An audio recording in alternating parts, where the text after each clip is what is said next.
No, you should not be picking up any character who is not a 220% leader with coins. Wait for Gogeta, wait for Vegeta to return, wait for any character that has come out past the 10th year anniversary to return before you decide to pick up any characters with coins. He is 400 coins. You are able to pick up so much better characters with him than this character. He's going to age well, though, and he's going to be a very decent support unit. Having it where he's just going to be straight up doing 2 key and 30% attack and defense per superclass allies from now on is awesome. Guarding for the first 7 turns is completely fine in red zone type content. Getting 3 or more key spheres is going to be incredibly easy, as well as the rainbow key spheres. When there is so many rainbow orb changers on the movie heroes team, we have physical Gogeta, you have physical Path to Power Kid Goku.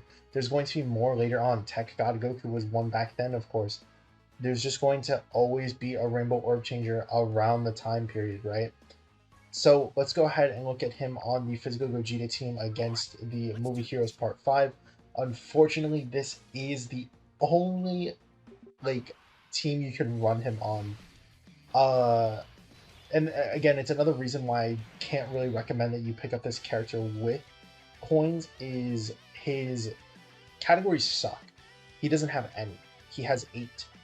Um so because of that, he doesn't really have access to any of the 220% leaders as of right now.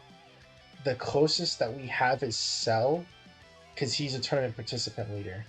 But you're going to be only having 220% in HP, I believe it is, and nothing else. So there's no reason for you to run this character on that team.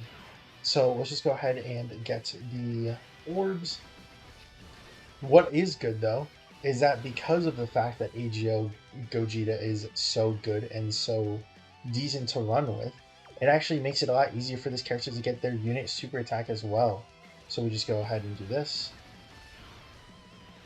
Dude, I love that battle motion so much. Physical Gogeta is the GOAT. But yeah, you dodge normals. Oh, sorry, not dodge normals. You dodge supers, you tank normals. This character is going to be really, really well before that. Especially post super attack, he's able to build up his defense a lot more. He's able to lower the attack of the opponent. So again, in these battle hardened formidable foes, he's gonna be really decent for stages like this because he'll have a 70% dodge chance right now. Please dodge, and there you go. That's exactly the reason why he can be really really decent. Just being able to not only affect the enemy but also just be really effective, just unit wise is amazing.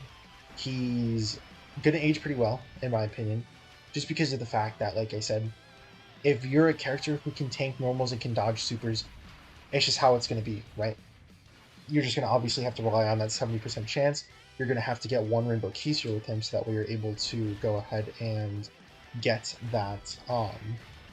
You're able to go ahead and get that extra dodge chance because 20% is only given with a rainbow keysphere, but yeah.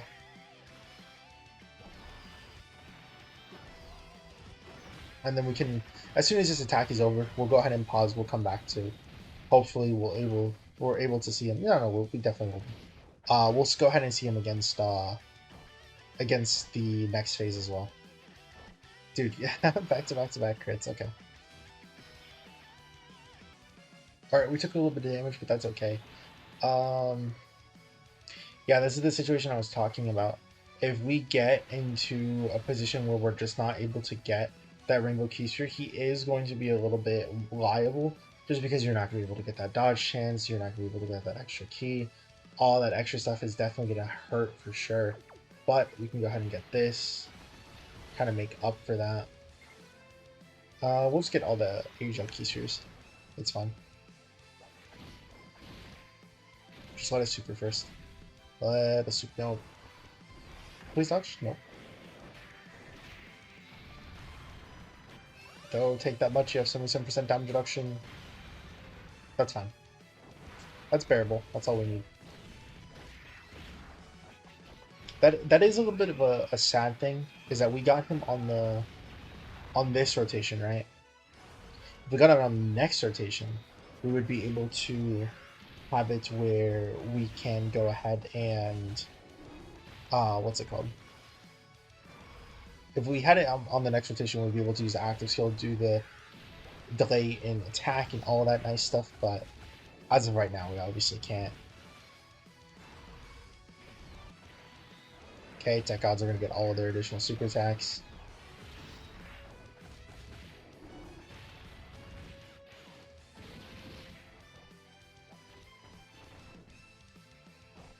Let's go ahead and see the offense of this character now.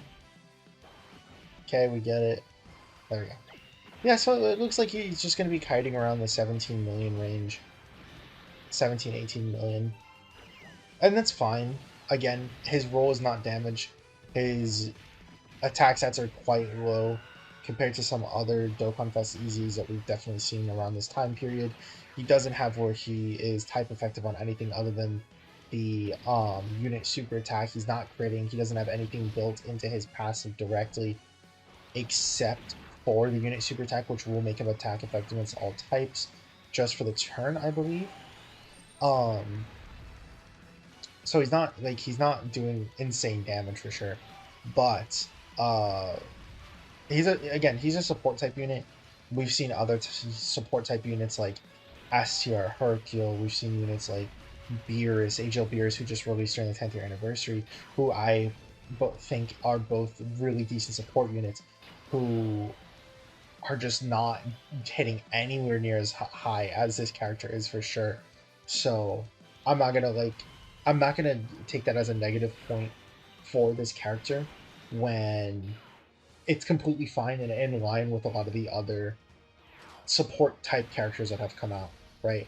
If anything, he is just far and away better offensively than those characters. Even if it doesn't seem like a lot, it is still a big jump and is still a big boost for sure. But let's go ahead and pause. We'll come back once this turn is finished. Alright, so now we have the next turn. Let's go ahead and I actually don't remember if I saw. Let's put... I think this is going to be fine, right? What's his defense going to look like after he activates his support? It doesn't look like it's that much. It's probably like 2,000 extra defense. Remember, it is only 30% extra attack and defense to Connected Hope or Otherworld Warriors, but it does still give him that additional attack chance, and it does give you the chance of lowering the attack more, giving the 50% extra attack and defense for the turn. You know, just stuff like that is definitely very nice. Let's go ahead and do this though. It's never gonna get old. That physical Gogeta battle animation probably is one of the best, if not just the best. Yep, AGL MUI dodge chance. It's just gonna kick in as much as that. Then you're gonna start doing attack lowers. You're gonna do more and more. It's gonna help you get out of these first phases a lot easier. You're not gonna have to worry as much. You're gonna let those characters build up a lot easier and do the dodges like that. Again, if this character is just a support type character who has as much dodge as every other support unit, has the guard to tank normals a lot better than some of these other support units as well. Other units have damage reduction, other units have extra dodge and all that, but I'm fine with it. Like, if I've always been fine with characters as long as they're able to tank normals and they can dodge supers or tank the super in some way, it's completely fine. That's what you really want to see from these support characters. And the other thing as well is we're putting him in a position that he doesn't even want to be in. When you take AGL Pikkon, the place that you're going to put him in is always in slot 3. The only reason why we're keeping him in slot 1 and slot 2 is because we want to obviously get as much footage of him as possible. But in standard play, you're just going to throw him in the 3rd slot. You're not going to see that much of him. He's just going to be a character who's kind of floating around in the back while you let everyone else handle business, right? And that's completely fine, of course. Because he's just going to look as good as he is now, but instead of being a character who is taking the brunt of the force, he's just going to be the one who's helping others take the brunt of the force. But let's go ahead and pause, we'll come back. Alright, so yeah, when... I think what just needs to happen is we just need a new movie heroes leader for this character to just be utilized as much as they want him to be. It's just, like I said, we're just put into an uncomfortable position right now where he really should be usable more, but just because of the fact that they're the main leaders, if you will, don't have him a single time, it just kind of hurts this character. There's no movie heroes leader that's relevant right now. Like AGL Gogeta probably should have had that as one of his leaders, which does kind of suck that it was just not included at all, of course. Um, but yeah, like when we are having to deal with stuff like that, it's really hard to nice. It's really hard to want to use this character more. When honestly, he kind of reminds me a lot of Physical Super Saiyan Trio, and I was really close to bringing them on this team too. But it reminds me a lot of that character in terms of like they're really decent and they definitely are still usable. Obviously, Pikkon is doing that supporting role a lot better when it comes to surviving the super attacks now than Physical Super Saiyan Trio are. But they're both in the same situation of like, because their categories are so bad, it's hard for me to even want to recommend this character, want to recommend this unit to more people because they have no teams. They have nothing. They don't have anything that you can use them on other than these older leaders. And at that point, you're hurting yourself by not utilizing the brand new one, right? You're losing what aren't you losing like 90% stats or something like that? Let me just like do like a quick reference. And STR Pikkon, who I haven't showcased yet, is even worse because STR Pikkon doesn't have movie heroes at all. And I think he has one less leader skill too. He doesn't have movie heroes. I know that for sure. I just don't remember what the second leader category was. But what was I saying? Hold on, I'll pause and come back. All right. I still don't remember what the point I was trying to make was, but regardless, I think when you're a T wall like this and you just don't have any help, it's hard to like say that they're gonna be well because again, we've been saying the same thing for Physical Super Saiyan Trio, and they haven't had help since kind of like release. So I guess we'll just have to wait. I feel like Golden Week. Oh no, they actually could have survived that too, which is the craziest part. I mean, we can go ahead and stop there because my points are just gonna kind of be the same from this point on. This character is really good, and even then we saw that they were almost able to tank that super attack, which is really insane from this one. We didn't even super attack yet, right? Like our defense is not that good. You get an additional 200% defense here. You get extra defense from super attack here. Like he's gonna be good, right? I just hope that we are able to get under Movie Heroes leader, a 220% leader from like a carnival, similar to how Physical Gogeta was. We'll just have to wait until we get to that point. But until then, I think this character is definitely going to be able to age pretty well in that regard, right? He is a nice EZA for sure. And I think that might be one of the reasons why they made him as strong as he was because they know that he doesn't have a proper leader right now. So they made it so that way he's going to age until we can get a proper leader for him.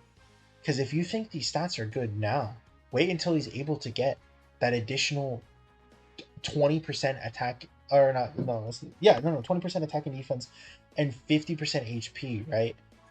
Like, as soon as we're able to get something like this, but for him, Pycon's gonna look like a monster. You know? Like, he's just gonna look better than he already is right now.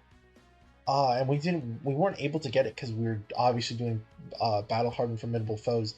But once they also do release more red zones, we're just going to be able to pop the active skill. You're able to delay the attacks for a turn. You're able to help out a lot of these other units in being able to get that free turn as well. It's just going to look a lot better for this guy as time goes on. I think that they did a really good job with this EZA, and I'm really happy with it for sure. But anyways, let me know what you guys think.